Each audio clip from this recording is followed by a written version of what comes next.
ചിലരെങ്കിലും പറയാറുണ്ട് എം.ടിയാണ് മമ്മൂട്ടിയെ കണ്ടെത്തിയതെന്ന്. കാണാൻ ആഗ്രഹിച്ചതും അതിനായി പ്രാർത്ഥിച്ചതും അങ്ങനെ അദ്ദേഹത്തെ കണ്ടെത്തിയതും ഞാനായിരുന്നു.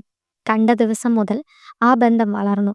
സ്നേഹിതനെപ്പോലെ, സഹോദരനെപ്പോലെ അത് പെരുകി.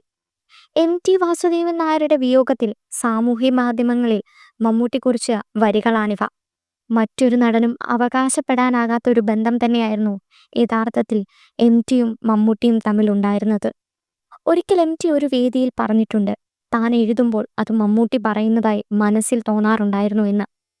1980 വിൽക്കാനുണ്ട് സ്വപ്നങ്ങൾ എന്ന ചിത്രത്തിലൂടെയാണ് മമ്മൂട്ടിയും എം.ടിയും തമ്മിലുള്ള ബന്ധം ആരംഭിക്കുന്നത്. ആ ചിത്രത്തിലൂടെ മമ്മൂട്ടിക്ക് ആദ്യ സംസ്ഥാന സർക്കാർ പുരസ്കാരം ലഭിക്കുന്നത്. ഒരു വടക്കൻ വീരഗാഥയിലെ അഭിനയത്തിലൂടെ ആദ്യ ദേശീയ പുരസ്കാരവും മമ്മൂട്ടിയെ തേടിയെത്തി. സുഹൃതത്തിലെ രവിശങ്കർ, ഉത്തരത്തിലെ ബാലു, തൃഷ്ണയിലെ കൃഷ്ണദാസ്, മിഥ്യയിലെ വേണുഗോപാൽ, കേരളവർമ്മ പഴശ്ശിരാജ, അങ്ങനെ നീളുന്നു എം.ടിയുടെ തൂലികയിൽ പിറന്ന മമ്മൂട്ടി കഥാപാത്രങ്ങൾ. എം.ടിയുടെ 9 കഥകൾ ചേർത്ത് 9 സംവിധായകർ ഒന്നിച്ച ആന്തോളജി ചിത്രം മനോരഥങ്ങളിൽ എം.ടിയുടെ ആത്മകഥാംശമുള്ള കടുകന്നാവ ഒരു യാത്രാക്കുറിപ്പിൽ മമ്മൂട്ടിയായിരുന്നു അഭിനയിച്ചത്.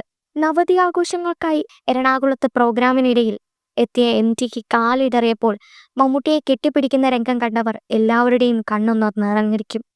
ഇരുവരും തമ്മിലുള്ള സ്നേഹത്തിൻ്റെയും സൗഹൃദത്തിൻ്റെയും വലിപ്പം അതിൽ നിന്ന് നമുക്ക് മനസ്സിലാക്കാം. പ്രോഗ്രാമിനിടയിൽ കാലിടറിയ അദ്ദേഹത്തെ പിടിക്കാനാഞ്ഞ മമ്മൂട്ടിയുടെ നെഞ്ചിൽ എം.ടി ചാഞ്ഞു നിന്നപ്പോൾ ആ മനുഷ്യൻ്റെ മകനാണ് താനെന്ന് തോന്നിയെന്ന് മമ്മൂട്ടി പങ്കുവച്ച കുറിപ്പിൽ പറയുന്നു. ആ ഹൃദയത്തിലൊരിടം കിട്ടിയതാണ് സിനിമാ ജീവിതം കൊണ്ട് തനിക്ക് ലഭിച്ച ഏറ്റവും വലിയ ഭാഗ്യമെന്ന് മമ്മൂട്ടി കുറിച്ച വരികളിൽ ഉണ്ട്. എം.ടിയുടെ മരണസമയത്ത് മമ്മൂട്ടി ചിത്രത്തിൻ്റെ ഷൂട്ടിങ്ങിനായി അസർബൈജാനിലായിരുന്നു. കോഴിക്കോട്ടെത്താൻ കുറച്ച് ശ്രമങ്ങൾ നടത്തിയെങ്കിലും അസർബൈജാനിലെ ഒരു വിമാന അപകടം അത് അസാധ്യമാക്കി. അതിനാൽ സംസ്കാര ചടങ്ങുകൾക്ക് മമ്മൂട്ടിക്ക് എത്താൻ സാധിച്ചിരുന്നില്ല. എന്നാൽ ഇന്നലെ കൊച്ചിയിൽ മമ്മൂട്ടി തിരികെ എത്തിയ ശേഷം ആദ്യം പോയത് ആ ഗുരുവിൻ്റെ വീട്ടിലേക്കാണ്. നടൻ രമേശ് പിഷാരടിക്കൊപ്പമാണ് മമ്മൂട്ടി കോഴിക്കോട് നടക്കാവിലെ എം.ടിയുടെ വസതിയായ സിത്താരയിലെത്തിയത്.